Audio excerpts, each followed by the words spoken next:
Let's look at the matter of our mineral resource and what is coming up as far as the Black Volta gold mine issue is concerned. In Chapter 21 of the 1992 Constitution, Article 257, Clause 6, it reads, but I read Clause 1 first. Clause 1 says, all public lands in Ghana shall be vested in the President on behalf of and in trust for the people of Ghana. Then Clause 6 says, every mineral in its natural state, in, under, or upon the land, any land in Ghana, rivers, streams, watercourses throughout Ghana, the exclusive economic zone, and any area covered by the territorial, sea, or continental shelf, is the property of the Republic of Ghana. Mark that. Is the property of the Republic of Ghana and shall be vested in the President on behalf of and in trusts for the people of Ghana. And this is the reason we're having this discussion this morning. And as I announced to you earlier, we had arranged to have this discussion earlier in the course of the week with the key players, the two entities that are involved, the Azumah Resources and the EMP. We had agreement, but the government, through the Minister for Lands, made a certain intervention in the course of the week, issued a statement giving a 7-day ultimatum for the two parties to amicably resolve their differences, or else we don't know what the government will do if they don't resolve it. And actually appear to caution them against continuing any public debate, engaging in any public debate. So on the basis of that, as we are advertised, the names you saw on our flyer, they are unable to join us except this researcher who has regularly helped us to bring clarity and the best of understanding to some of the most difficult issues that we are confronted with. Bryce Simmons, thank you very much for making time to join us this morning. Thank you very much for having me, Samson. Great. First of all, before, and my viewers know, they are used to the fact that you will first of all try and do some slides and use that to explain the matters to us. And they love it. First of all, why are you so interested in this subject matter? Actually, those are the first set of slides that I brought. Thank you very much. So we're going to do that. When he's done, he will take a number of questions, including as raised by engineers and planners in their press release dated the 8th of July, 2025. So let's begin to have a better understanding of the Black Volta gold mine fight. Please, let's have you. So we're here because there has been a significant amount of disinformation circulating in the ether, as it were, that's made it very difficult for a lot of people to understand what is at stake. Some people have argued, for instance, somebody have argued, for instance, what exactly is my issue, what exactly are the public interest issues, etc. Right. So this presentation will attempt to dispel the disinformation and then lay out very clearly how I got involved, etc.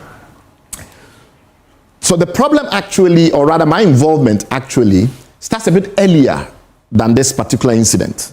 It starts with another very similar incident involving engineers and planners.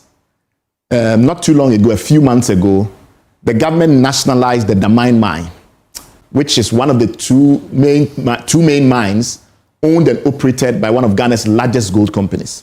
This company had a development agreement with the government, and typically there are stability clauses in these development agreements. That means that renewals of the leases have for a very long time been considered a formality.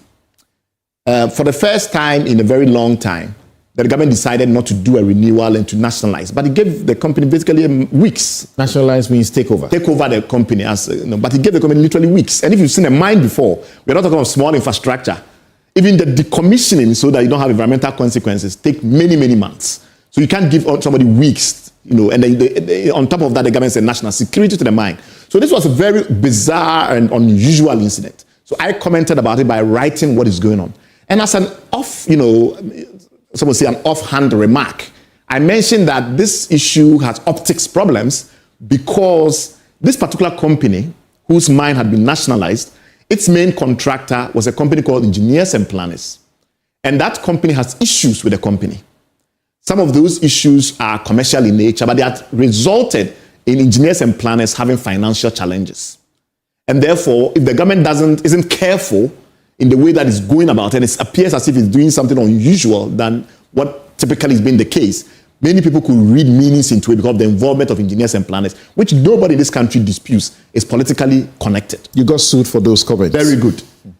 So eventually I got sued. And when you get sued, you do research. As you know, you're a lawyer, right? So you do research to defend yourself. What had I been sued for saying? For saying that the decision by this company, which might have been nationalized, had led to financial challenges.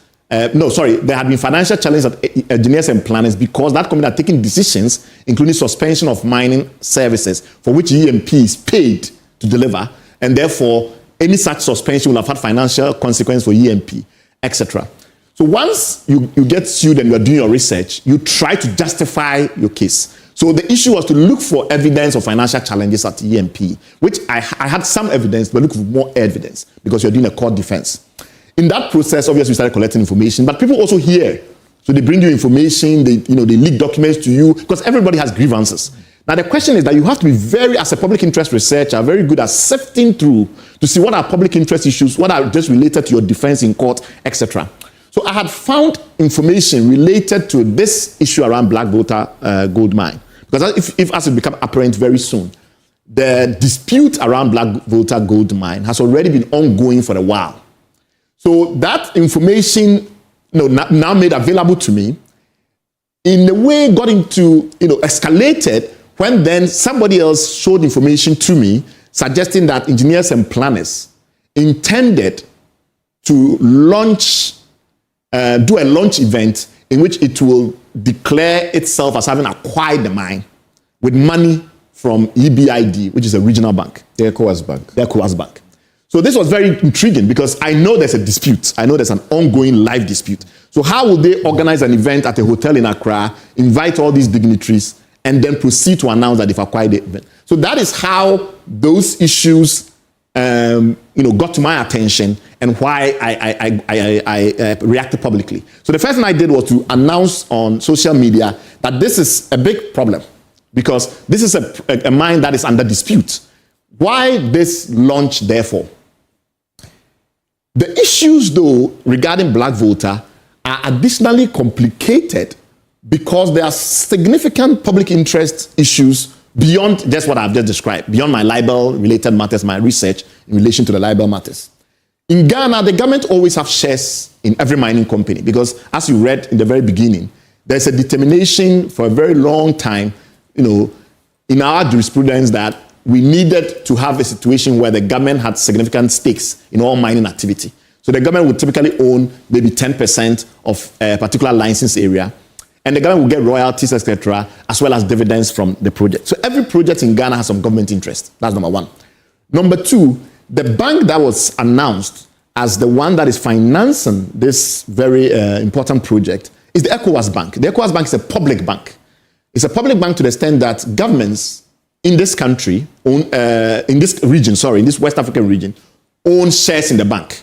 So Ghanaians are a shareholder in the ECOWAS Bank. On top of that, as we will prove very soon, the way the bank itself is structured is very political. All the board of governors are ministers in the region, so it's a political bank. It's also a policy bank. And then underneath them is a board of directors, and all of them are senior civil servants. So in Ghana, there's a gentleman at the Ministry of Finance called Mr. Akest, who is our representative on the board of directors. Every one of them is a senior civil servant. So the decisions that the board have taken you cannot deny that if the board of directors of ECOWAS Bank has approved this, political exposure or political influence is possible. We are not saying that that is the determinative factor, but we're saying that because a political bank is a policy bank and its goal is not primarily profit but to spur development, we are interested in anything ECOWAS Bank does. We do evaluations for World Bank projects in Ghana, IFC, Afrexim Bank. These are all policy banks and they are politically exposed. And for that reason, it doesn't make sense to argue that transactions involving the ECOWAS Bank are purely private.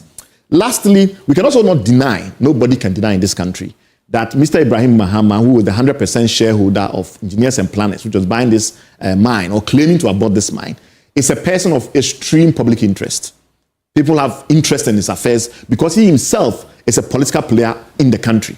It's not just because his brother is the president. If you actually know the politics of this country, you cannot deny that this is a person who regularly involves himself in the politics of this country, often quietly, but still substantially. So if a politically exposed person is buying a mine with money coming from a politically exposed bank, you have to have an interest. It's just impossible as a researcher in natural resources not to have an interest. On top of that, because of the issues in mining for a very long time, the whole world has agreed that mining cannot be treated like any other business.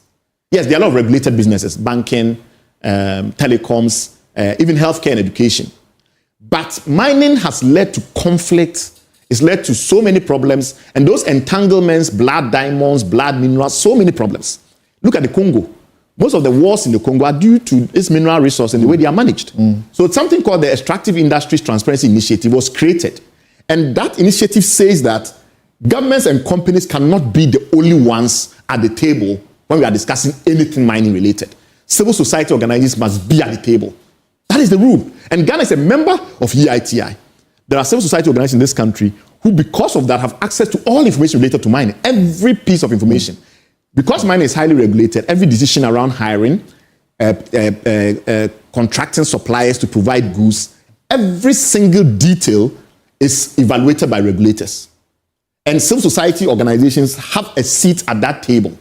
We have the right to request information. We have the right to look into information. It's actually the fact that sometimes we don't actually comply with our own obligations that these matters become opaque. But other than that, there should be no opacity. So because civil society organizations have a definite interest in all mining and mineral-related activities globally, and Ghana is a signatory to this initiative, I, as a public interest researcher within the civil society movement, had absolute rights to get involved. Thirdly, Engineers and Planners itself, in its own statements, in its own submissions to the arbitration process in London, which I'll get to in a minute, in its own declamations in court in Ghana in relation to this issue, have made it very clear that this is a very politicized project. If you read the statement that they issued when I started commenting about this subject, they were very clear that it's the Minerals Commission itself that have given them a no objection letter to go ahead and take over the mine. Is the Minerals Commission a private organization?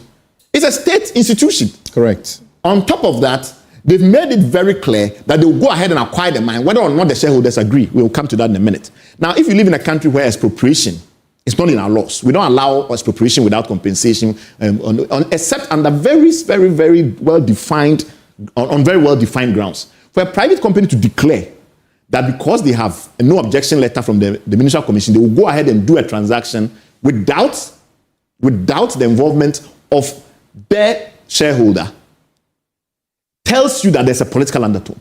Because why would the government give me that no objection letter in the face of these disputes? All of that, therefore, means that it was very important that the fact that the ECOWAS Bank had come in, the ECOWAS Bank board chair is a Ghanaian. He has a history of working in the Ghanaian public sector. He used to be at ARB Apex quite a while ago. The current rotating chair of governors is our own finance minister, joined just a few months ago, took over just a few months ago. All the board members are his colleague politicians in the region. All the board of directors of the ECOWAS Bank are civil servants under the control of politicians. ECOWAS Bank does not have an independent governance body, an ombudsman like you see in other multilateral development banks that I can go and complain to if I have an issue. If I have an issue with the World Bank, there's the IEG group. We've been doing all manner of reviews about World Bank projects in Ghana, and I've written extensively, probably the person who has written the most about World Bank projects in a single country in the world. But we have information from every World Bank project because that's a requirement. ECOWAS Bank doesn't have that. So there's a lot of transparency issues when it comes to ECOWAS Bank and such a transaction. Therefore, we have an interest to make sure that underneath it, there aren't any political problems or political influence, etc. And that is why I got involved. So having explained in great detail why I got involved, we now get to some issues around the ECOWAS Bank decision to enter.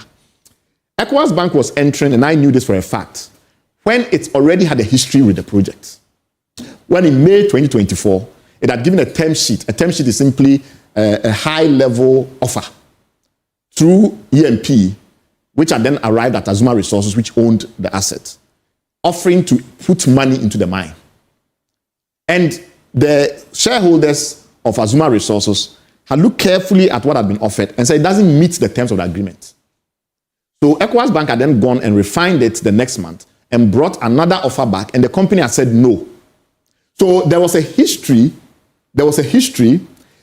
between this bank and this project. That's very important to bear in mind. We also know that long after that, and just before these matters exploded in the public limelight, and when this company, the shareholders, got wind of what was happening, they had written to ECOWAS Bank, telling ECOWAS Bank that they are not involved in any transaction and the rest of it. Now, if you have such live disputes, you have a history with the project and understand, therefore, that there is concern about the shareholders. You've dealt with shareholders telling you no before. Then you go behind them, work with the one trying to acquire the mine, fly into Ghana, stage a champagne-fueled event, issue public statements of your support, and then declare that the board of directors has approved the loan. For the board of directors to approve the loan, a number of very critical issues then arise. First, under the rules of the ECOWAS Bank, when you make an application for money, there are a lot of documents you need to submit. Those documents are to facilitate due diligence. Mining is a special category across the world in all banking jurisdictions, especially in the respect of multilateral development banks, such as ECOWAS Bank. Why? Because often the environmental, social, and governance standards are very, very, very high. So you have to do a whole bunch of due diligence, etc. on it. Now, how do you do due diligence when the owner of the asset, who is the one who has all the information and the likes of it, is not participating? Who are you asking critical questions and the likes of it? Unless you are part of a scheme to rip off the mine from the owners, and therefore you don't think the owners are relevant. You only deal with the acquirer. It's a very strange due diligence approach. And because of that strange due diligence approach, we determined that this was a matter in respect of our ongoing mandate to investigate multilateral development banks, which we've been doing for a very long time in this country. So the ECOWAS Bank angle, the event that was staged to allow ECOWAS Bank to make this announcement in a live dispute was so critical to us from a point of view of, the politics of it, that we thought we had to intervene. As I've tried to explain, when EBID says that the board of directors of EBID has approved the deal, that can only be at the end of a very long trail of processes.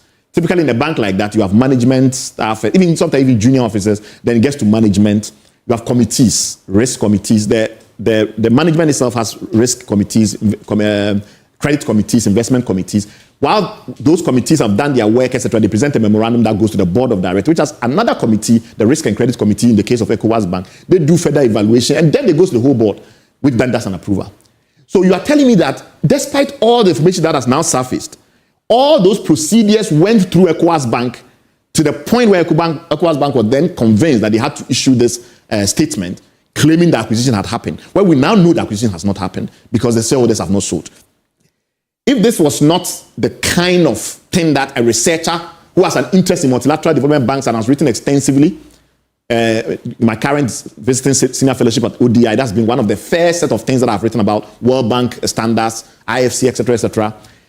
You have a situation with mineral resources where CSOs are required to be at the table, and I have done extensive commentary on mining matters in this country, Ake, Tallow, Atlantic Lithium, etc.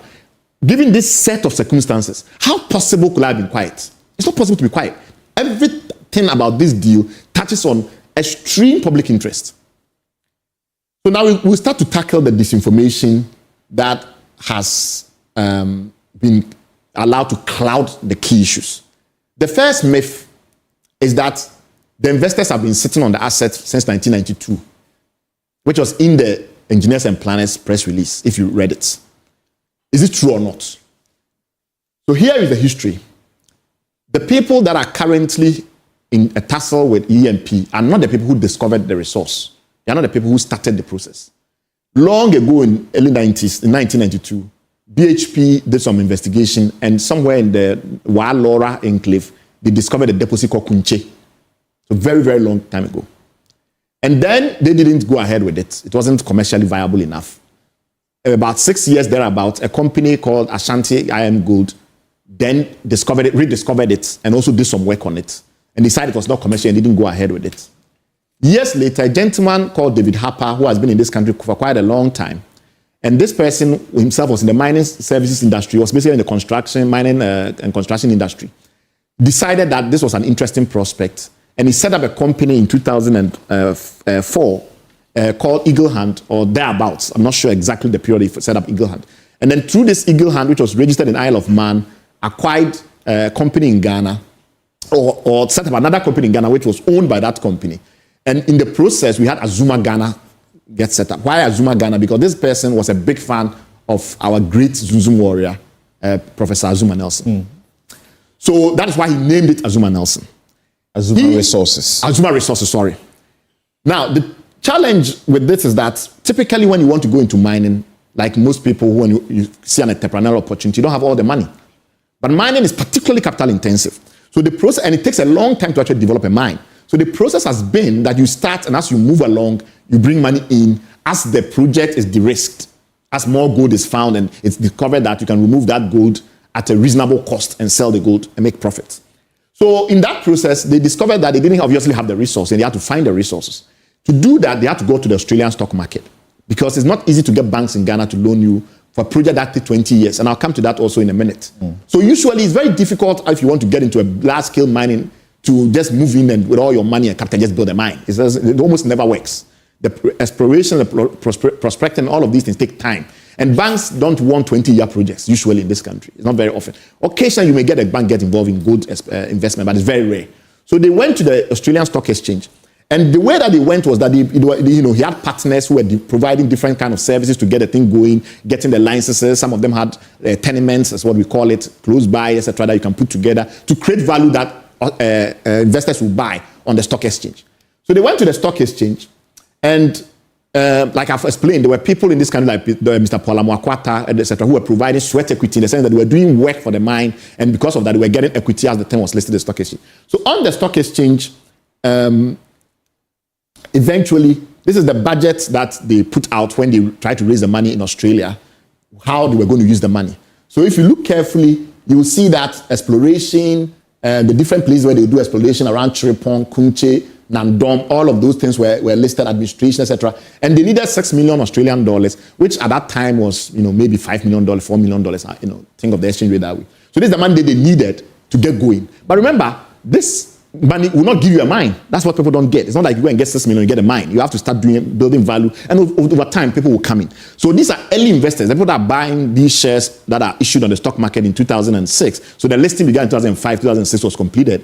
These people were buying knowing that there's a lot of risk. So the people that started it, when the shares were distributed, you will see that they got about 1/3 of the shares, right? And then these people, who obviously are all foreigners, sitting in Australia, their goal is to bring enough value to investors, other financial advisors. Some of them are clearly working for sweat equity. So these shares were issued to a corporate advisor who has links, etc., etc. And once you've distributed and broken it all down, you get to 62.5 million shares. And the people that started the whole thing, they are getting 21 million shares, about 1/3 of the company. So this is David Harper and all his friends in Ghana, etc., who came together. So this is the original prospectus that was issued. And this was in 2006. So all the way through up to 2006, this is the first time that Azumah comes into the picture. But Azumah under this ownership. Azumah then continues onwards to do more discoveries. So remember that when they started, they had only Kunche confirmed. They discovered Bekpong. They then do a deal with a company called Crew Gold. And Crew Gold also was another struggling mine company. So Crew Gold decided that instead of continue to struggle, whether they should team up with these people and get shares in the company. So Crew Gold brings Julie, and Josephine, which is their own discoveries that they had, why are they agglomerating the discoveries? Those from Singapore? No, we are not there yet. Okay. So what is interesting and people don't realize is that why are they doing all this agglomeration? The key principle of gold mining, or any mining really, is that if you're going to do a commercial mine, particularly a large-scale commercial mine, you need enough gold for it to be worthwhile. Because the investment to do gold mining properly is so capital intensive, hundreds of millions of dollars sometimes, that if the mine is not very big, what does the big mine mean? It means that the deposit area, thousands of kilometers, and then the actual mine that does the processing, significant enough to process that volume. So you need a large expanse, maybe 1,000 kilometers square, etc., etc. That large expanse and the rest of it, if you have only a small set of deposits, sometimes not enough. So you are doing your best to increase the volume. Why? Because when you then start doing 100,000 ounces a year, you want a mine life of about 7, 8 to maybe 12 years, etc., which is what investors want to see, because then they can get their rate of return. So this is all that is going on. Then somewhere around 2014, they start to increase. So if you look at this point, it started around 220,000 ounces of indicated and inferred resources somewhere in the 90s. By the time they took over, it had increased to about 500,000 based on everything that they knew. By 2010, just before 2010, it had gone to about 1 million. So they are discovering more gold. By 2013, thereby, it had gone to almost 2 million resources. What is a resource? A resource simply means that the gold is there, but you don't know if it's economical fully to remove it. When you know it's economical to remove it, we call it a reserve. So you are defining the resource, and by this point, you now have some confidence to define a reserve, which at that time was about 600,000 ounces. You can see that by the time Ibaera, which is the current company that is in dispute with EMP, by the time they joined in 2017, the defined reserve was 600,000 ounces. This is a very important number because I'll come back to it. So first myth that we've dispelled is that they didn't come in 1992. These companies were trying to find more gold to make it commercially viable. These guys invest in 2017. They invest in 2017, and soon thereafter, the resource goes up to about 2.5 million ounces. And then around 2019, the reserve, which is the one that you are confident you can get, is about 1 million ounces. That means, therefore, that if you produce 100,000 ounces, which today, 100,000 ounces today, a year, today is about $330 million. You can do that for 10 years. So an investor now looks at that calculation, okay, then I can invest 200 and something million.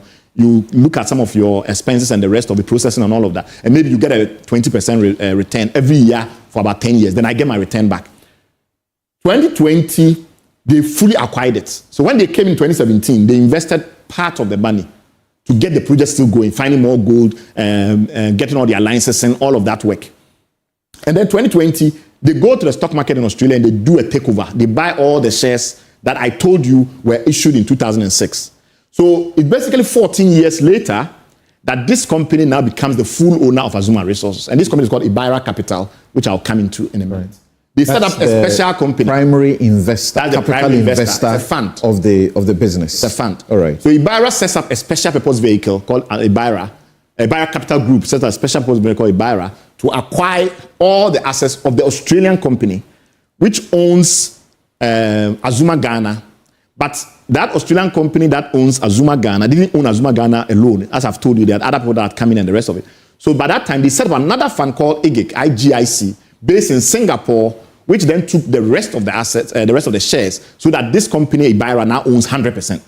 So when you see IGIC, when you see Azumah Resources Australia, as the shareholders of the Ghana entity, know that Ibaera owns both of them. That's right. And then there were other projects, as I've told you, it's all about skills. You are looking for projects all the time. So there were other projects we call the Sankofa Gold Prospect, which were owned by 2 other different companies. And Sankofa is part of this particular agreement. It's part of this particular agreement. It's part of. It's not only the Black Volta. It's not only the Black Volta. Right. And so the 2 companies are Upwest and Phoenix. And Upwest and Phoenix, as I'll show you in a minute, were also owned by Ibaera. So through the Azumah Resources. And then by the time that we get to 2022, when they are really getting ready to build a mine because they think they have enough resources, they are hit 1.4 million ounces.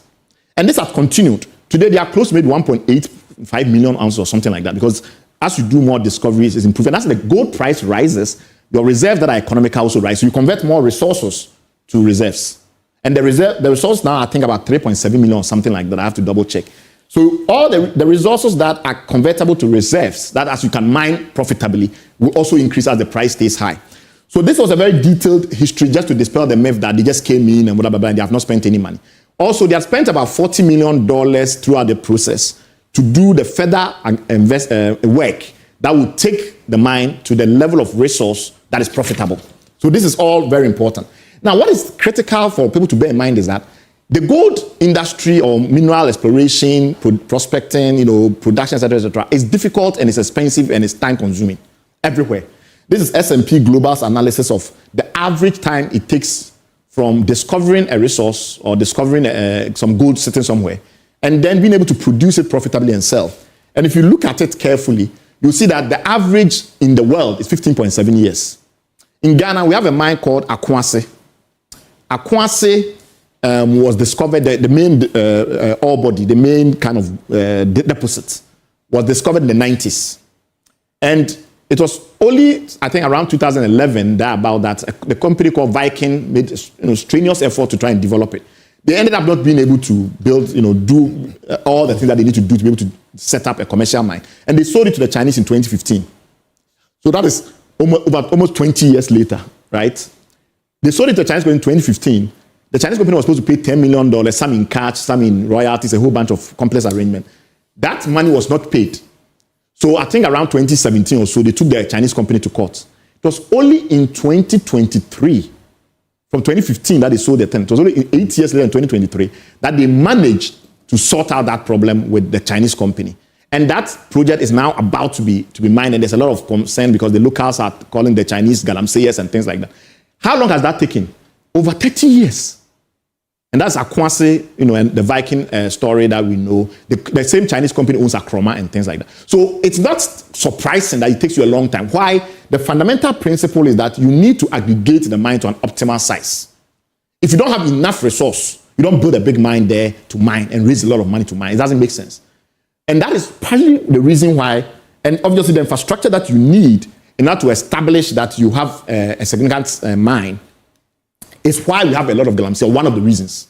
Because when you think of the model mine that the Minerals Commission has, what you need to do, very expensive. You are supposed to even have a clinic on the ground. And then you think of all the engineering, etc., that they require. If I have a resource that is the size of Kokomlemle, it may not be enough. If basically the ground on which the scattered deposits are, it may not be enough. So what that means is that a lot of people go into the mining sector unwilling to build a big mine. Right? To build a commercially viable mine. Then it becomes a question whether they will invest in the other ancillaries. You want them to do a proper dam. You want them to treat all the water. You want them to do this. Can they build that infrastructure if the mine is very large? Unwilling, or they don't have the finances because it's capital intensive? It's capital intensive, but also what about the actual land? Okay.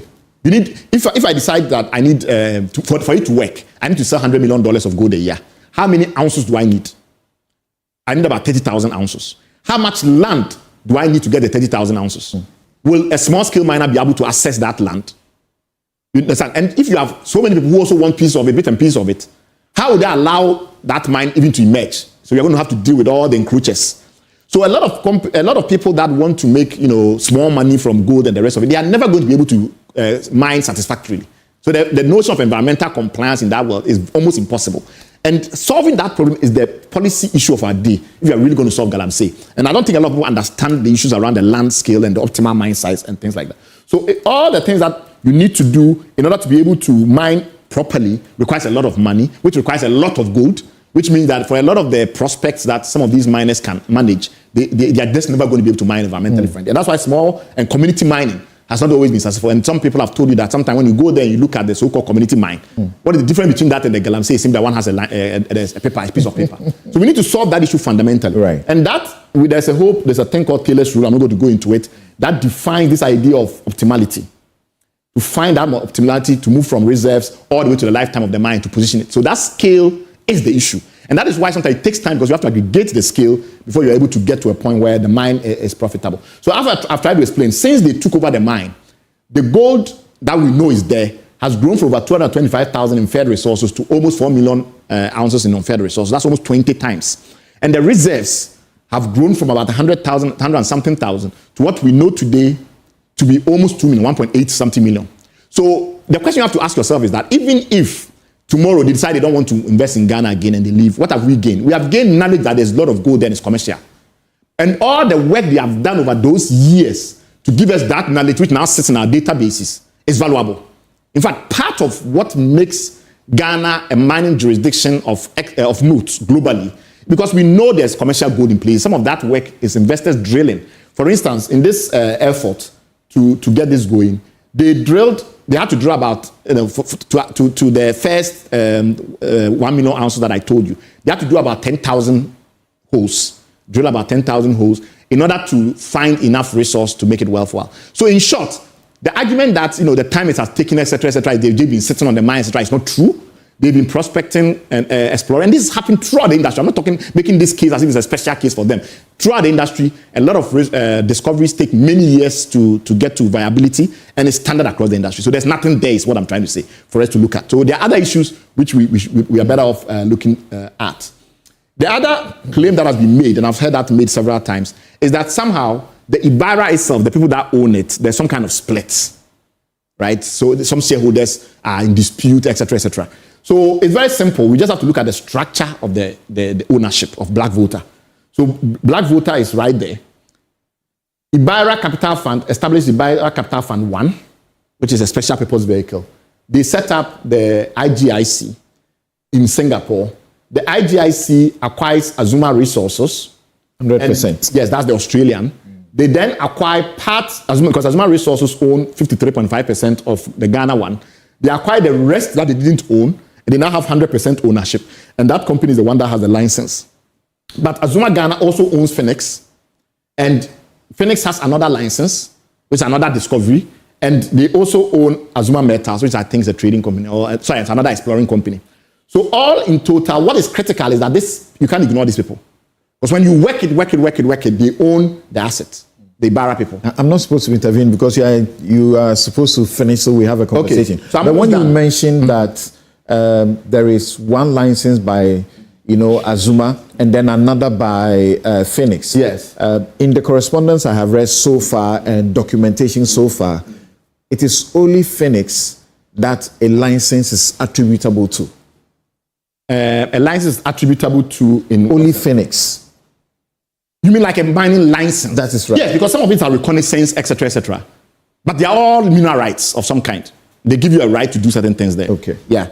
So for the Walora area, the main deposit and the rest, there used to be a reconnaissance line for a very long time because they were not ready to move into mining because they were doing more discovery to make it viable. Okay. And also they were raising money. Let's be honest about it. So then the ownership structure is also very clear in the agreement that was signed between EMP and the company.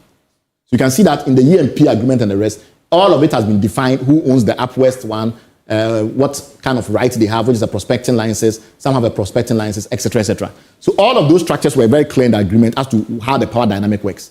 Also, you can see that the same discussion that I had with you, the fund that created another fund, most of that money actually came from the US, all the way through to the point where you now have ownership of the mine through that integrated structure. So in short, there is no way you can have some dispute among some shareholders, etc., because it all concentrates at this Ibaera entity. And it's a fund. So it has a governance structure. It's not easy to go and do a coup inside the fund. It's much more complicated than that. And the managing partner of the fund is the one that in EMP's press release, they've described in all manner of ways this James World Bank individual.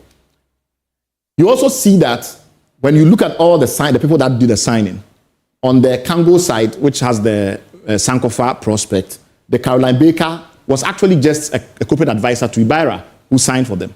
And everyone who signed on this deal actually just worked for Ibaera. So it's very difficult, when you assign a deal with the owners and you recognize that and you assign that deal, and all of that integrated structure feeds into Ibaera to claim that somehow there's some disputes among the shareholders. It's very difficult to justify. What is also not true is the fact that somehow they got the asset for cheap.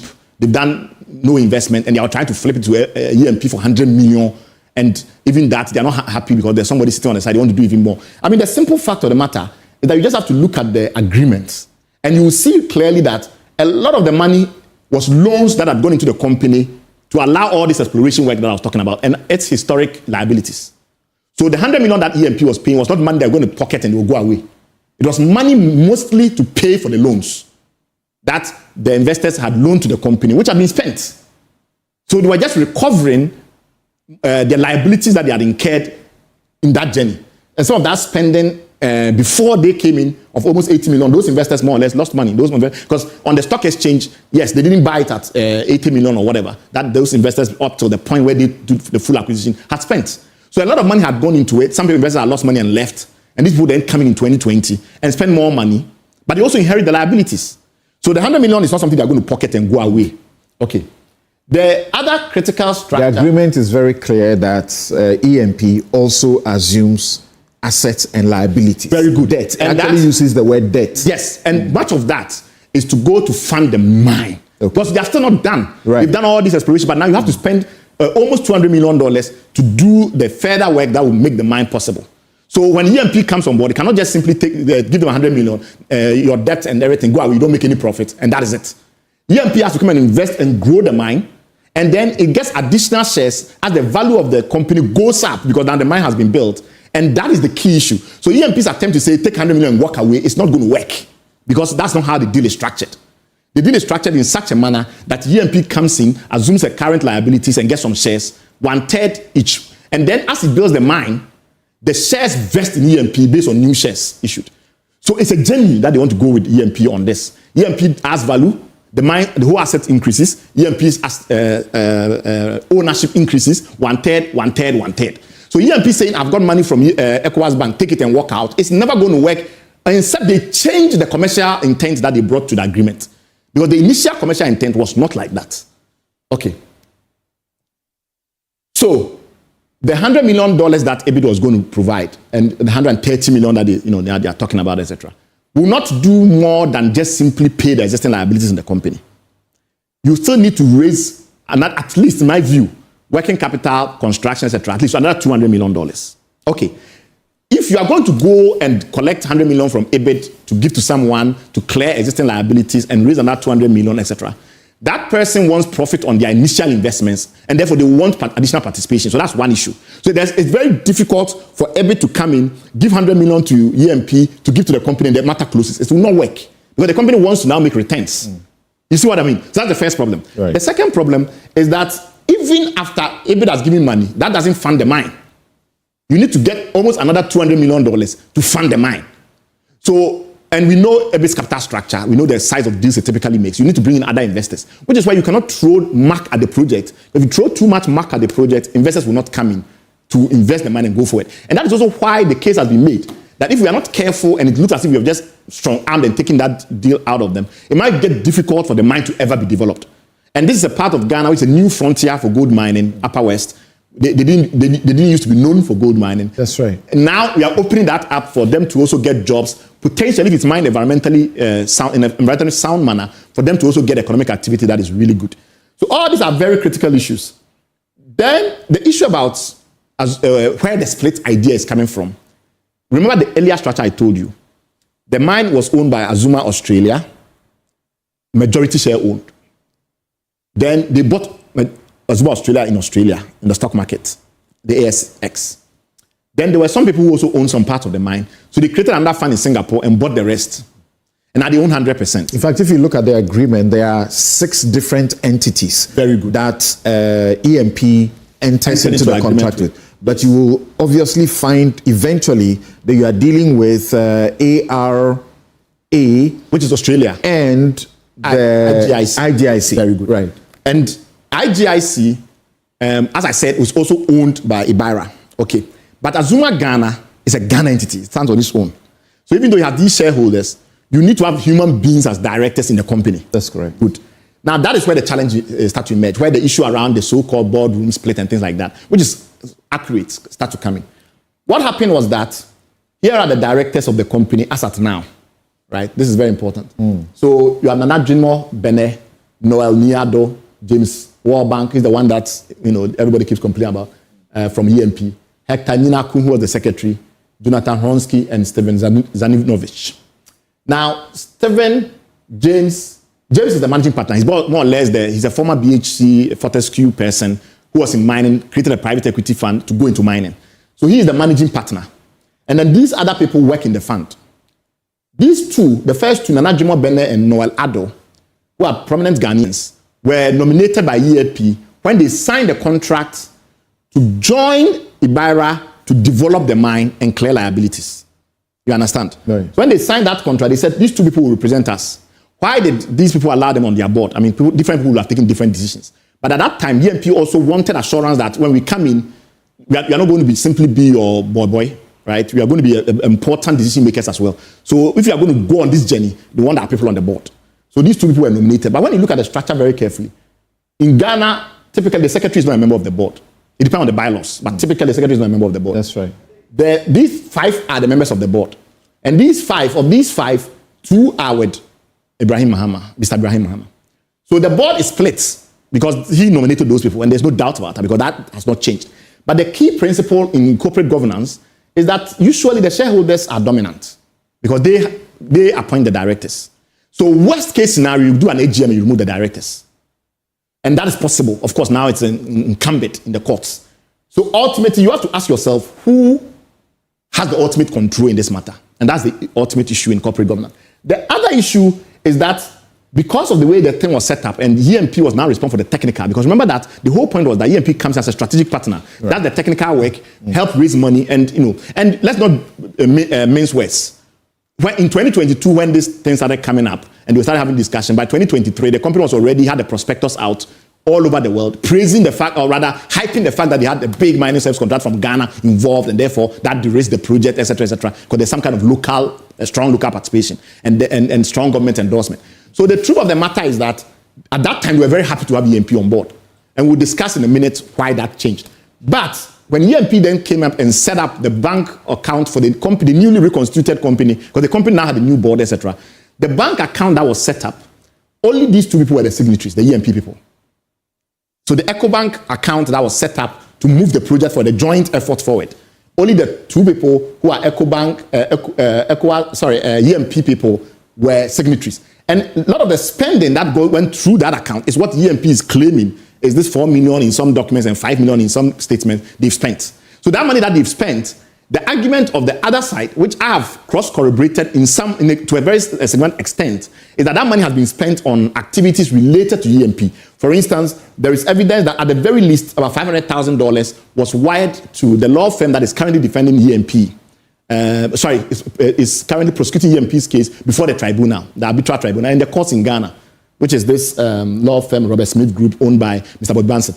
So if you take just common sense, it's unlikely that such expenditure from the bank accounts could have been authorized by the Azumah side, simply because most of that work for that law firm has been in opposition to their interests. But in the contract, in the agreement, yes, there are specifically detailed situations where certain expenses will be on the account of EMP, and certain other expenses will be on the account of ARG. Very good. Now the challenge is that the ARG account was controlled by EMP. So when EMP said we spent this amount of money, they dispute that was spent in their benefits.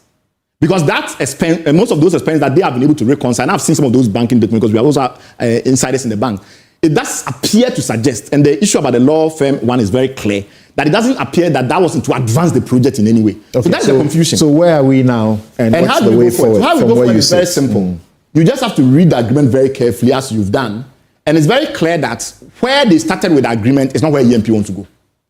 Where they started with the agreement is that clear the liabilities that we have, almost 100 million, bring about 160 to 200 million more, depending on how it goes, an estimate. And based on that, we build the mine. But you build the mine. You enter into an EPC contract with the company to build the mine because they want to tie you to the cost. So when you say this is the cost, etc., you execute on that cost. And then secondly, they want you to do the civil works, obviously related to the mine. Now, if all of those things are done, you get shares as it progresses. That's basically the deal. So my view is that EMP has changed mind about that structure, probably because there's no more trust and the relation is not good. So if that's the case, they need a new agreement. Because the company proposed to have terminated the agreement in December of 2024. And I've written to you, which we've seen, that they send you that temptation. But before then, you had gone to arbitration to try and preempt it. But in the arbitration, you don't preempt termination and arbitration. In Ghana, you get an injunction, but that injunction just preserves the status quo. The injunction cannot force the company to continue to deal with you. It just simply freezes the situation as it is. But to go forward and build a mine and raise money and all of those things, there has to be a new agreement. And that new agreement must satisfy the commercial intent of the parties. What do they really want to do? Do they want to create a situation where they take some money from EMP and walk away? Or do they want to take money from EMP and still work with EMP to build a mine? we cannot have a situation where the two don't have a meeting of minds. That matter must be addressed. And they have to sit together and ensure that they don't further inflame the situation, which is why I think the event was totally misguided. Because the effect of the event was to do three things. One of them was to to declare a fait accompli. Oh, we've acquired my end of story. Second, it does some very worrying things. It says things have happened that the other party who owns the asset has never agreed to. So it's a strong arming tactic. I've never agreed to take 100 million and walk away. I've not agreed for you to take the 100 million and then give it to me to walk away. I've said that raise the money on the books of the company, Azumah Ghana. Not you take the money and give it to us to walk away. Raising the money on either you raise the money on the book of the company as the debt, or you borrow the money and you invest it as equity in the company. But until we see the money in the company, essentially a bank account that we control as controlling shareholders, we cannot consider the deal consummated. So if that is not what the expectation is, and you do a launch purporting that you've overridden that clear commercial intent, then you break trust. So the trust in the relationship is what must be repaired. And now that they are at arbitration, there are 3 legal proceedings underway. There is arbitration in London, which EMP initiated, and that was initiated before the termination. Then after the termination, they went to court to get contempt proceedings. And then after they did, initially before they went to court to get for the contempt proceedings, they had already also issued an injunction. And the injunction is to preserve the status quo. But all it does is that it means that nobody can move. So how do you issue an injunction saying that I don't want my rights to be prejudiced? And then you go ahead and make an announcement that you've acquired the mine and you have a financier, etc. How does that work? You can interrogate that once you are done and sit down, because the injunction could be that they got the injunction, so they are able to proceed, unless the terms of the injunction say that both parties are stopped. Okay, but the injunction was specific things the other parties not to do. The injunction was not an enabler for EMP to continue to do things regardless of the agreement. So we will read the injunction. So you have the injunction, we'll look at that. In short, you have a situation where there was a deadline for EMP to pay $50 million in 30th June 2024. They couldn't meet that timeline. They argued that the things they needed to do that was not agreed to by the other side. The other side said, well, that the term sheets you brought didn't meet the requirements, so I couldn't have accepted it. It was not what we had agreed, the agreement. There was also the EMP contract, which was supposed to be an EPC contract, engineering, procurement, and construction contract, which could not happen. And that is literally where we are. Now, why should we be more neutral and objective in this matter rather than just support the Ghanaian national champion, EMP? Sometimes tough love is needed. After assessing all the details, my conclusion is that it's EMP that has departed from the initial commercial intent, as expressed in the agreement which I've read. The way the agreement was structured, etc., it's not the way EMP is proceeding. And how do I know that? It's based on the EBID signing ceremony. The ECOWAS Bank signing ceremony purports to force the company to accept a fait accompli that departs from the clear intent of the two parties, commercial intent of the two parties in the agreement. And to my mind, that has inflamed the situation. The agreement allows EMP to go look for loans, including from a place like the ECOWAS Bank. Very good. And they have done so. And in fact, you will read from the documentation that this party has been once involved in approaching the bank, so that collectively they approach the bank to get the loan. Very good. So you approach the bank in 2024, May, and you say, this is a project we have. A bank will normally do 2 levels of due diligence, right? One on the person borrowing, the borrower, and the other on the project. Right. The reason why the project due diligence itself is important is several-fold. For example, there are places and industries and contexts, etc., that ECOWAS Bank is not allowed to invest in. They're not allowed to invest in, for instance, banned pharmaceutical products. They're not allowed to invest in diamonds for which a country does not have if you are mining a country that is not part of Kimberley process, ECOWAS Bank cannot invest in that project. Right. So the project due diligence is very critical. And in this case, when they decided to invest in the project, they issued a term sheet in May 2024 to the company through their client, which is EMP. Their client EMP, so that's understandable. The company looked at it and said, doesn't meet the agreement we've signed with your client. Okay. So we cannot proceed. Right. So my argument therefore is that so long as that was the history, it's very bizarre for there to have a situation, or for there to be a situation, where then they proceed to go and announce a fit and complete takeover. Okay. That would merely inflame Thank you very much, Bright Simmons. And Bright Simmons is the Honorary Vice President of Imani Africa, who has just done the presentation for us to try to bring all of us to, speed as to his understanding deeply of the circumstances that have led to the EMP and Azumah Resources, agreements in respect of the Black Volta gold mine. And of course, like I mentioned earlier, and Bright also intimated, this is not only about the Black Volta gold mine, there is also a Sankofa one included, and that's the agreement they entered into. Now, I'm going to ask him a few questions for clarity, and then we will take a break and return to the Ablekuma North. But before I do that, I will start by reading at least up to paragraph 10 of the statement issued by engineers and planners. It's dated the 8th of July 2025, and it says that they want to tell the story of the acquisition of Azumah. 1. The government of Ghana gave a lease to Azumah Resources Ghana Limited in respect of a gold concession in the Upper West region in 1992. The company is owned by an Australian company. 2. From 1992 till 2022, the company was unable to commence any significant exploration activities on the land, contrary to the terms of the lease agreement. 3. By 2022, the company was indebted to the Ghana Revenue Authority and Minerals Commission to the tune of over $5 million. There's evidence to back that. The Ghana Revenue Authority, we have cited documentation including suits and demands that were made. And I think maybe the final demand may have been made on the 20th of September 2023. And I'm looking at a GRA letter written to Azumah Resources Ghana Limited and demanding payment of their outstanding tax liabilities in the sum of over $2 million and 123, almost 24,000 Ghana cedis as penalties continue to accrue. Number 4, they say that the Ghana Revenue Authority had obtained a judgment in both the High Court and the Court of Appeal against the company and was going to sell the assets of the company. 5, the gold price was low, and so the owners of the company wanted to sell what was left of the company and for the new owner to deal with all the risk with GRA and the Minerals Commission. 6, additionally, the political instability in neighboring Burkina Faso posed an elevated risk for any more investment in that sub-region. 7, in May 2023, the shareholders approached EMP, offering to sell the project to EMP for $100 million. If you hear about an agreement or contract that we have referred to from the start until now, that is what we are referring to.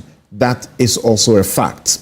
But as Bright Simmons says, it appears that there is a certain misconception of the nature and the terms of the agreement.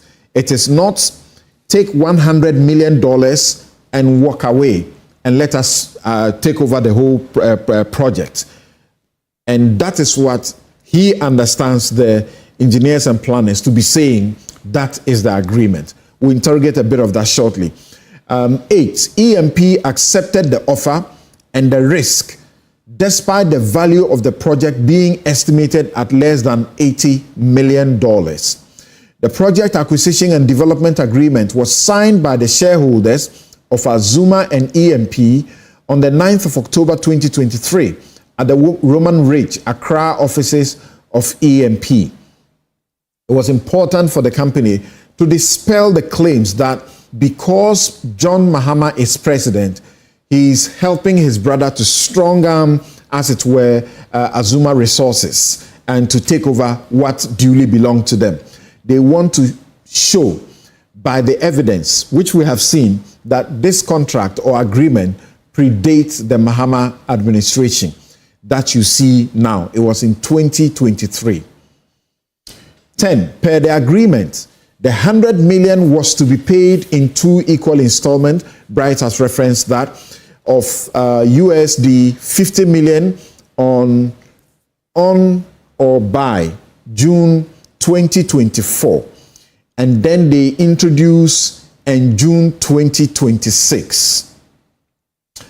They refer at 11 to email correspondence between the parties that the first installment of June 2024 was amended to December 31, 2024. I can say that I have seen the email correspondence that corroborates the fact that it is not accurate to suggest that by June, if they had failed, they couldn't proceed any further, because in fact, there was email exchanges that appear to amend the terms and allow them up till December of 2024. Per the agreement, EMP immediately took control of the project and funded the operations of the mine on an average of $500,000 monthly from November 2023 to date, and the last expenses were June 30, 2025. Per the agreement, EMP appointed 2 representatives, Bright has spoken about that, to the board of directors of Azumah Ghana in January 2024.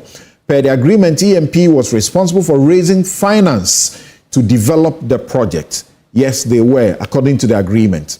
Indeed, 15, a top executive of the shareholders of Azumah from Australia accompanied officials of EMP to Lomé, Togo, to visit and hold discussions with the ECOWAS Bank towards the project acquisition and development. I think I'll pause here. And then on the back of the presentations that you have made, you make the suggestion that first, that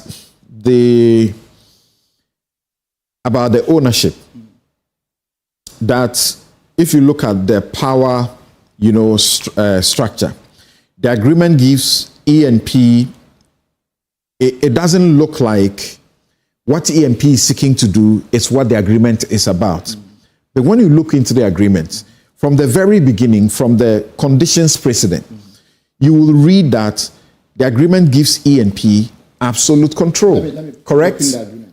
Yeah. So that it gives them absolute control. We are not speaking in no uncertain terms. So the agreement, you said which part of the agreement? I'll refer the specific portion to you as we discuss. Okay. But I want to know, that or is that not the case? No, that's not true, because when you look at the interpretation section of the agreement, it's very clear that the intent of the parties is to pay a consideration that clears existing liabilities and going forward to raise financing to develop the mine. And the vesting schedule of the shares in EMP is tied to the EPC contract, which is fundamental to the agreement. In fact, the EPC contract is so fundamental that without entry to the EPC agreement, you cannot have an agreement of this nature consummated. So when you go into the agreement, the background, if you look at 2.3.2, it says that EMP shall have the exclusive rights. 2.2. Yes, 2.3.2. Completion of sites, civil and earthworks. Yes, that's stage 2. That's stage 2.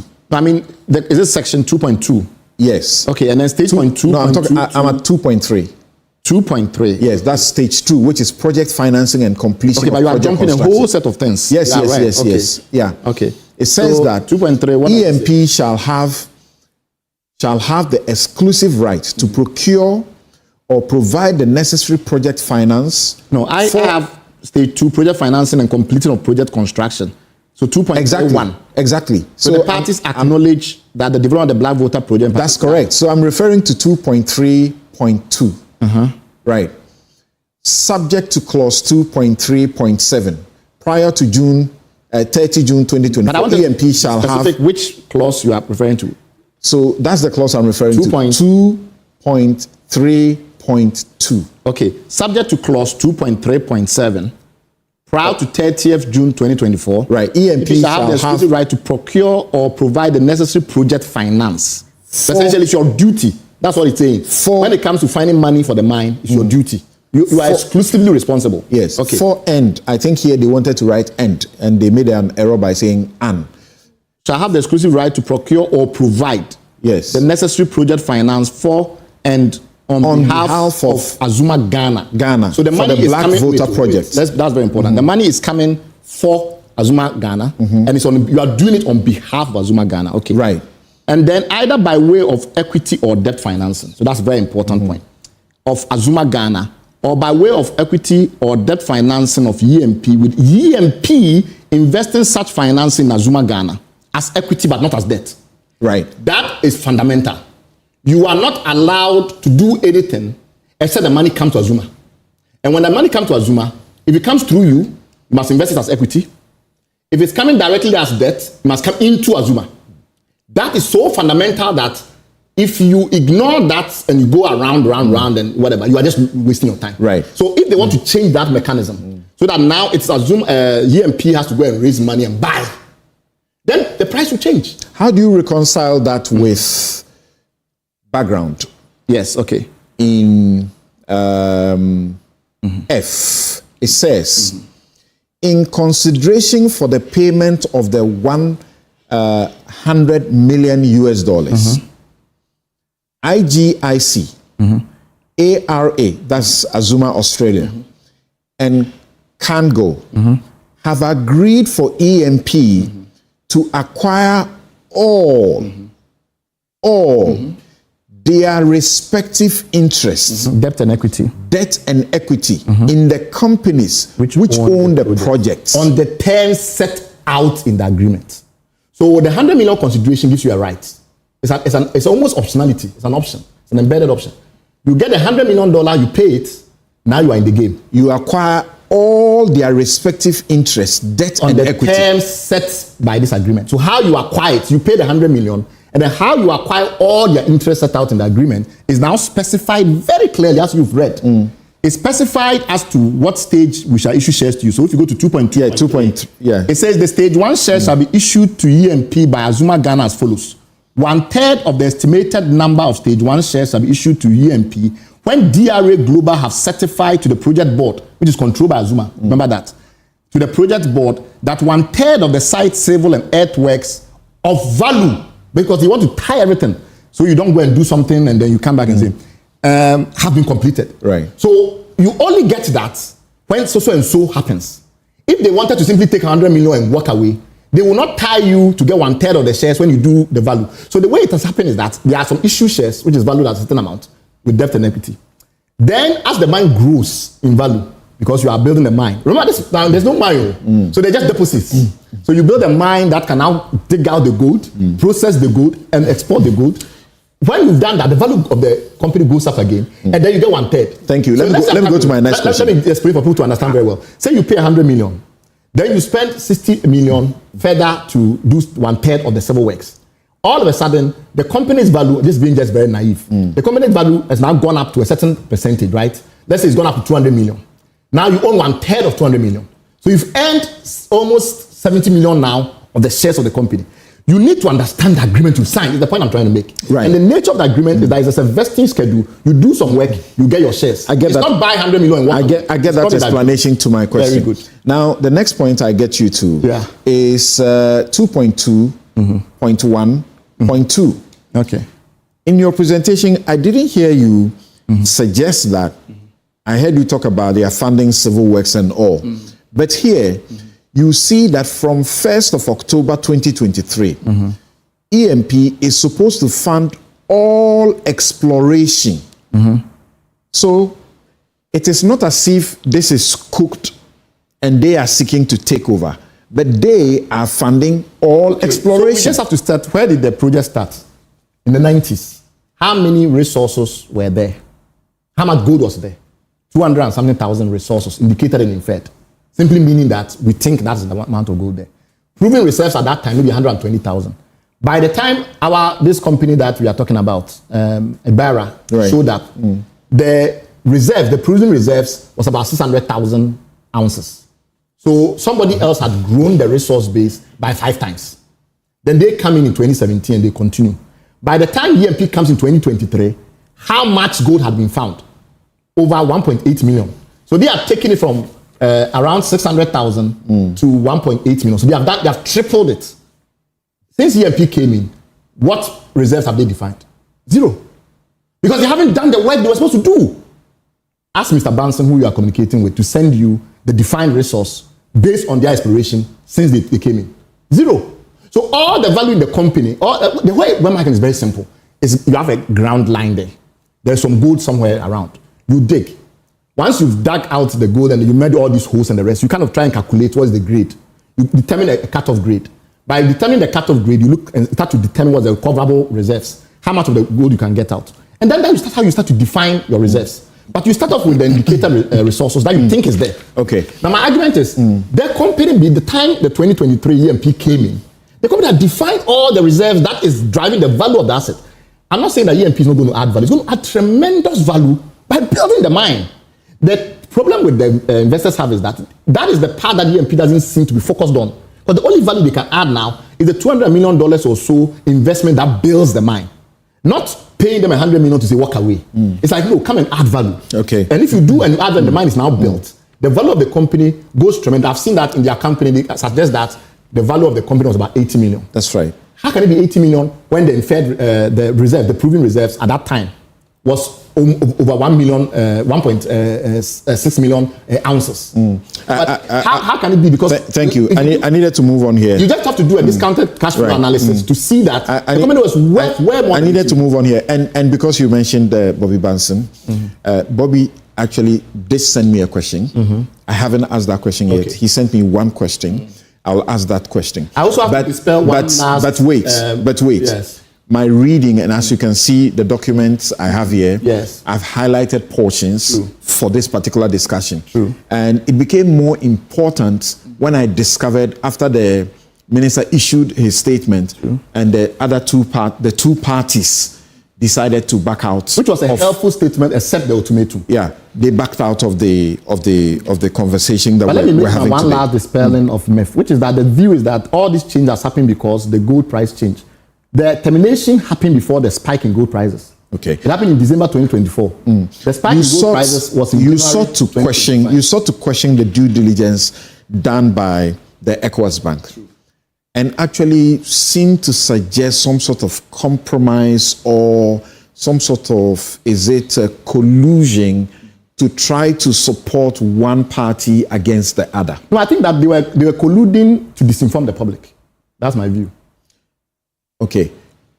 That information, how do we are unable to independently say that what you're saying is fact? No, because except that you are taking from the fact that there was litigation ongoing. Yes. Whilst they were working on the loans. I start off from the fact that the ECOWAS Bank is very familiar with the Azumah Resources entity, because they had made an initial offer in May 2024, which was rejected.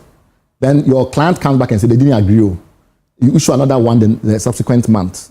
Send it back to them. Your clients come and say, people are not agreeing. Then 6 months later, there's a termination.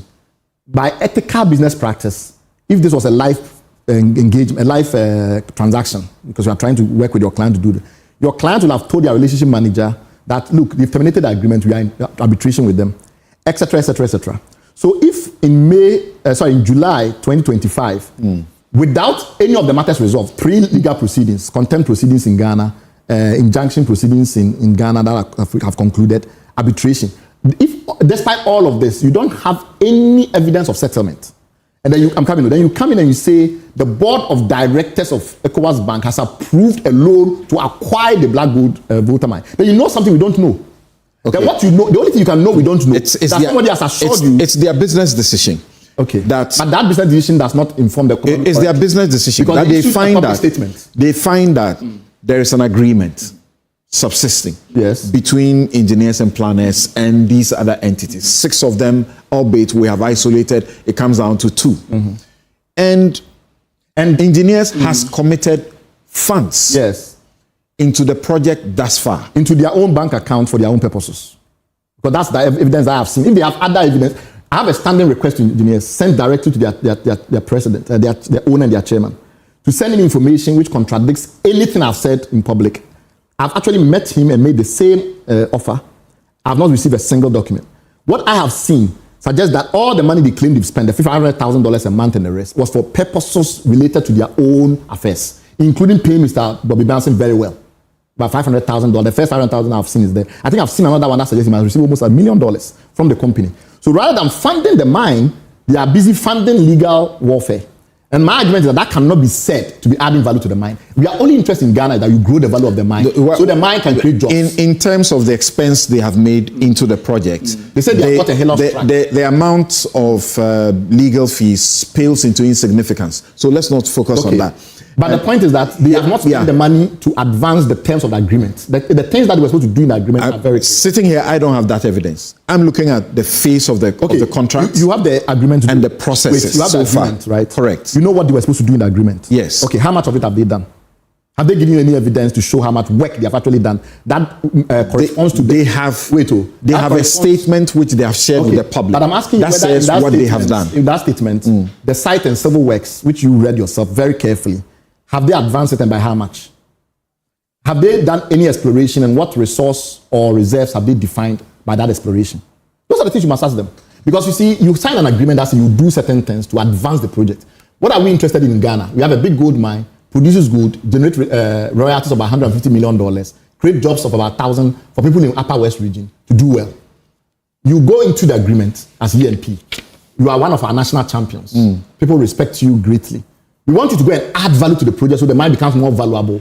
It generates more royalties for the country. It creates more jobs in the Upper West. What spending have you done that takes that forward? These people have shown us a record. I specifically sent you the Australian Stock Exchange information. Because they were a public company at some point, we know from 2006 to 2020, all the investments they've made to try and grow the value of the asset. I showed you where they took it from, 100 and something thousand in declared reserves, to about $1 million in declared reserves. This company, people have taken it to about 600,000 declared reserves. This company has taken it forward to about 1.6 million declared reserves. How many additional gold have EMP discovered to add to the reserves? How many, what other civil works have they done to take it closer to the mine? If you got information that clearly the agreement stated that the finance for the development, not the acquisition, will be raised on the books of Azumah Australia and by EMP. I understand that at the first meeting between all the parties, the ECOWAS Bank was of the view that their books are bad.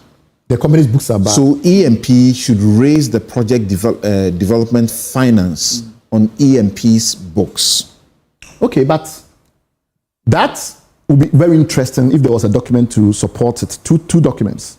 One is some document from ECOWAS Bank that suggests that they thought Azumah Resources can never raise money on their books. And then secondly, evidence that shows that Azumah Finance's books were very bad compared to mining companies in that stage. Because I know, that's what we do. We research. I just so as I understand, the change of events, the change of events is that beyond the terms you see in the contract, because it was discovered that their books were bad and could not support the loan, and EMP's books were to be used to support the loan, because they have the balance. EMP then, in every business sense, will then say, okay, why not? So let's why not? One by one. I just buy you out, no, let's take so to speak. Because if I'm raising the funds on my books... First of all, we need to validate these points, right? And to be helpful if those documents were made available. To show that EBID had done that evaluation, concluded the books of Azumah Ghana was not very good, etc. Secondly, Azumah Ghana was backed by shareholders that have raised tens of millions of dollars publicly. Ibaera Capital. A company like Azumah Ghana is a shell. The real value of a company like Azumah Ghana is driven by its shareholders. And Ibaera Capital had raised money in the US from very sophisticated institutional investors, which showed it had capacity. So So I would like to see the analysis that was done to conclude that you couldn't do it on Azumah Ghana's book. But the most important of all of this is that means that EMP had changed their commercial strategy. They had decided that this thing that we signed, that will raise money in the books of Azumah Ghana, it doesn't work for us anymore. So the right thing you do then to maintain trust is, you say, look, we have to renegotiate the agreement. But this was obvious, was it not? Yes. Azumah Ghana, they were broke. They couldn't pay. No, but they couldn't pay their tax liabilities. True. It was EMP that had to assume all of this. Had accrued before a private equity fund came in. Remember that? That's why I gave you the history. By 2017, before Ibaera started to come in, of course, Azumah Ghana was very stressed, and they already owed all of these mineral commission fees and whatever, and they were made that public. That, but they were raising money, and the stock exchange in Australia was not very favorable to juniors. My point is that doesn't that suggest to you? Let me explain it. So on the frontier, these are junior explorers on the frontier, and the stock market in Australia was not being very favorable in raising money. So they were struggling. Okay. And in 2018, they already started to talk about having to bring in money. That is why they brought in a private equity fund. That's what private equity funds do. So the private equity fund came and said, okay, I will enter into the agreement by giving you some money to sort your issues out as you go forward. And then eventually the private equity fund thought that, okay, the gold is actually there. So they took over the company. Private equity funds with sophisticated institutional investors in the United States, including the New Jersey government, etc., has backing. So if you are doing an evaluation of the company, you will not evaluate just Azumah Ghana. Secondly, when the issues, the liability that accrued before Ibaera came on board, when that matter was going to be resolved, yes, EMP intervened in the proceedings at GRA and Minerals Commission. We must ask though why EMP has that influence. Anyway, they got some waivers waived, some penalties waived. We must ask again how they have that influence, because they themselves claim it. Once they got those penalties, they're doing business. Well, but I'm saying that they have influence. They're doing business. And if they have experts and technical people, lawyers who can go to this tax people and get to beat down their costs because they have assumed this debt, why not? Ultimately, the company paid the tax liability and were disputing some of it, and they had lost in the tribunal. So for them, they were convinced that some of it was not right. And EMP got those parts that they were convinced was not right waived because of EMP's influence. But don't make the mistake that the fact that the company was broke started with Ibaera. Ibaera acquired a company that was broke, which is very common across the gold industry. Why did Viking sell to the Chinese? There are so many such deals around where most gold companies that are small get stressed. Somebody comes in and enter into the agreement. So the private equity fund that is backing it is what you must look at, not Azumah Ghana, because of its history. Is it clearer? The minister's statement, we barely have time. We've done over an hour. We've done about an hour and 20 minutes. The statement was valid in the sense that the government owns shares. This is what the minister said. Yeah. I refer to your earlier correspondence, and the minister was writing to James Walbank, who's the chairman, managing partner of Ibaera who, Capital, as you understand, whose fund owns the assets. Yes, yeah. Who, as we understand, and you try to dispute that appears to be the one posing a problem. Oh, it's possible that he's the Otherwise, there's actually no problem. Because he set up the fund that owns assets. So if you're having issues with him, you have to resolve the issue. The minister wrote to him and said, I refer to your earlier correspondence in respect of the above subject matter, as well as the various press releases and public statements that have since been issued concerning the dispute. In light of the circumstances, I have decided to grant the parties a final period of 7 days, within which to resolve the matter amicably. Should this period elapse without a mutually agreed resolution, a decision shall be taken in the best interests of the country. I strongly urge all parties to refrain from addressing this matter through the media and instead focus on constructive dialogue and responsible engagement. Consequently, the Minerals Commission is directed to facilitate and support the parties in resolving their differences in order to ensure timely commencement of the project. You say the only way forward you can see is a new agreement. No, first of all, a new commercial strategy, a new understanding of what business they want to do together. Do they still trust each other enough to partner to build a mine? Or has the trust been broken, but these people are willing to exit and let Mr. Ibrahim take over? That has to be the first thing you resolve. Because if you don't resolve that, you cannot do any proper enhanced mediation. You have to first decide, is the original intent, which is you come in, you put some money to reduce our liabilities that we've already spent, to give you a right to participate. It's a right to participate. Now you have the right to participate, you help us build the mine. Is that still the intent? If that's not the intent, they should just do a new agreement, right? That reflects the new intent. But this is a right of participation. Yes. That has an end in sight. And the end in sight is that EMP will own all the interests of these parties. Yes, but the companies will exit at a higher valuation. You understand? So you put in more money to increase the valuation, you get 1/3. You put in additional money, the valuation of the company goes up again, you get another 1/3. And then finally you get a full 1/3. So by the time you've done that, the full valuation of the company will be higher, so their exits will be more valuable. Nobody comes and spends 6 years and assumes liabilities and then spend about 40 million on project work and then leave with nothing. So we have had people criticize the minister's intervention. You say that this intervention is helpful. The ultimatum is a problem. The dates, because this is a thing that has been going on for months, and we have one leg of proceedings in Ghana, one leg in London. You can't give them 7 days. What you can say is that the government is actively interested in the whole of Upper West, become one of our major gold hubs. The north of Ghana is one of the areas where we have intense policy interest to see transformed. Therefore, I want you to finish, speed up your resolution matters, and I will facilitate that. But the minister has to address a problem, which is saying the Mineral Commission should be the one that does. But it's the Mineral Commission that EMP claims on their side has issued a no objection letter to go and take over. And we also know that there are senior executives at the Minerals Commission. Can we not easily understand? Can we not easily understand the government side? They say the project must be given the opportunity to start. You, as in but you don't have the Ibaera or whoever they are, you have been at this project since 1992. But that's not correct. They have not. They acquired the project fully in 2020. And I've shown you that in the average in the world. No, that's the intervention by Ibaera.